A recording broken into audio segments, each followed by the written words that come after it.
Terima kasih Anda masih bersama kami. Bagi Anda yang baru saja bergabung, kami hadirkan kembali 3 berita utama hari ini.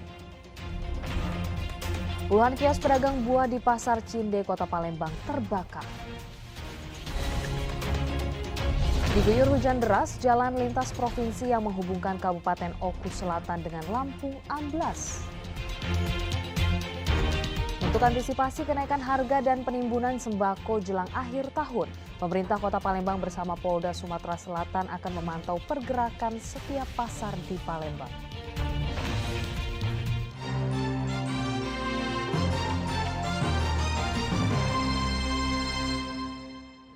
Jelang perayaan Natal dan Tahun Baru, komoditas bahan pokok rentan mengalami kenaikan harga. Untuk antisipasi kenaikan harga dan penimbunan sembako, pemerintah Kota Palembang bersama Polda Sumatera Selatan akan memantau pergerakan setiap pasar di Palembang.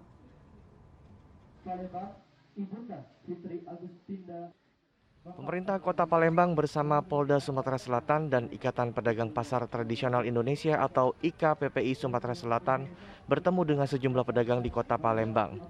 Kegiatan ini guna mengantisipasi kenaikan harga dan penimbunan sembako pada akhir tahun. Mereka akan berkolaborasi memantau pergerakan harga pasar untuk memastikan kondisi harga dan ketersediaan barang tetap stabil. Sebab dengan pergerakan harga pasar yang mengalami kenaikan akan berpotensi pada aksi penimbunan kebutuhan pokok. Bergabung sama Pemkot, ya kan, untuk biar pedagang-pedagang kaki lima yang ada di Kota Palembang ini, seandainya ada kenaikan harga bisa berkoordinasi sama pihak Pemkot ya. Ya, juga untuk mengantisipasi kalau ada penimbunan yang ada di tengkulak-tengkulak ya, di pasar. Bukan dialog pasar tradisional, kita juga mengajak dari perwakilan dinas perdagangan dan juga dari pemerintah daerah agar pedagang dapat menyampaikan keluh kesah dan juga menyampaikan apa permasalahan mereka di pasar, di perdagangan, dan juga berharap bagaimana pertumbuhan ekonomi kita sekarang. Menyikapi potensi kenaikan harga di beberapa pasar tradisional di Kota Palembang menjelang akhir tahun, IKPPI telah meminta Badan Ketahanan Pangan Nasional Provinsi Sumatera Selatan bersama Bulog untuk menggelar operasi pasar selama bulan Desember mendatang. Dedi Irwansyah melaporkan dari Kota Palembang. Tenaga kerja bongkar muat TKBM Pelabuhan Indonesia kini dituntut oleh pemerintah agar memiliki kemampuan yang terverifikasi melalui pelatihan dan sertifikat. Namun karena terkendala dana, TKBM di Palembang belum semua memiliki sertifikat. Dari 3.000 tenaga kerja bongkar muat hanya 10% yang sudah bersertifikat. Pemerintah saat ini tengah menuntut tenaga kerja bongkar muat di setiap pelabuhan di Indonesia memiliki sertifikasi keterampilan. Hal itu guna meningkatkan keterampilan dan kompetensi tenaga kerja tersebut. Namun tenaga kerja bongkar muat di Palembang yang pernah mengikuti pelatihan dan sertifikasi masih terbilang minim. Pasalnya untuk mengikuti pendidikan dan pelatihan tersebut dibutuhkan dana yang cukup besar, apalagi jika mengikuti pelatihan secara mandiri. Dari 3.000 tenaga kerja bongkar muat di Palembang, saat ini hanya 300 tenaga kerja bongkar muat atau hanya 10% yang sudah memiliki sertifikat dan pernah mengikuti pelatihan. Untuk sertifikasi konvensional kargo handling ini banyak sekali manfaatnya untuk bagi TKBM ini, karena aturan-aturan pemerintah sendiri mensyaratkan seluruh tenaga kerja bongkar muat di wilayah pelabuhan ini harus bersertifikasi. Manfaat konkretnya penanganan kargo handlingnya harus menjadi efektif, gitu kan?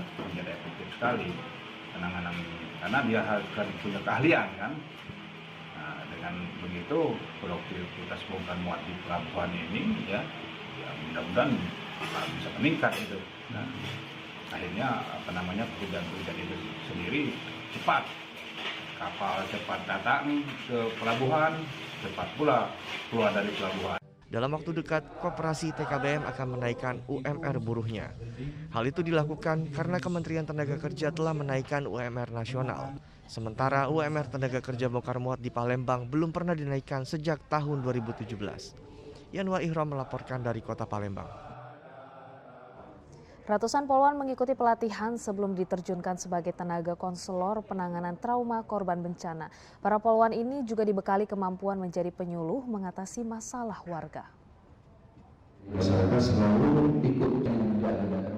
100 poluan mengikuti pelatihan sehari di Palembang yang digelar Biro Psikologi Sumber Daya Manusia Polda Sumatera Selatan bersama tim psikologi Badan Penanggulangan Bencana Daerah atau BPBD Sumatera Selatan. Tujuan utama kegiatan ini membentuk bantuan pertama kepada korban bencana. Para poluan yang mengikuti pelatihan bakal diterjunkan sebagai tenaga konselor untuk menangani pemulihan trauma korban bencana dan menjadi penyuluh penanganan masalah warga.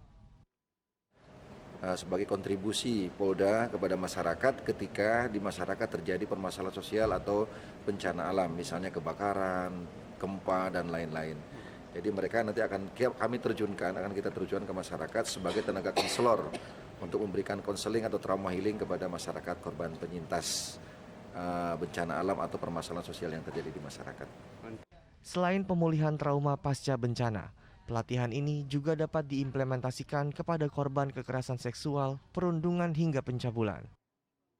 Banyak sekali kejadian bencana alam, kemudian banyak sekali kes-kes kekerasan seksual anak-anak dan dewasa dan lain sebagainya, banyak sekali kes-kes, dan ini poluan-poluan ini sangat strategis untuk membantu mereka untuk supaya bisa menjalani atau melalui masa krisis itu dengan baik, karena mereka memang sangat perlu bantuan gitu.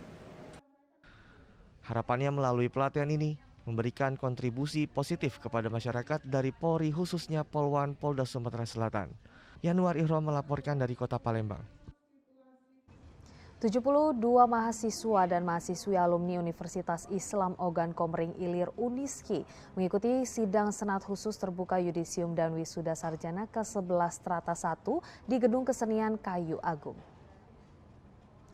Mereka dan wisuda merupakan alumni dari program studi Bahasa Inggris, Bahasa Indonesia, Hukum, serta Manajemen Sumber Daya Perairan. Dari 72 alumni, 22 diantaranya merupakan alumni berprestasi akademik, sedangkan 2 alumni berprestasi non-akademik. Diharapkan para lulusan Uniski mampu menerapkan ilmunya di lapangan yang mungkin berbeda saat mereka menghadapi dunia kerja. Boleh dikatakan ya memang relatif muda, baru sekitar 15 tahun lebih sedikit, namun kualitasnya tidak kalah dengan universitas-universitas lain, dan hampir 50% alumninya ya masuk pegawai negeri, masuk bank, masuk swasta, berarti bisa bersaing dengan universitas-universitas lain baik itu negeri maupun swasta. Ya, laporan tersebut mengakhiri berita Palembang hari ini. Saya Priscilia Claudia berterima kasih atas perhatian dan kebersamaan Anda. Selamat beraktivitas dan sampai jumpa.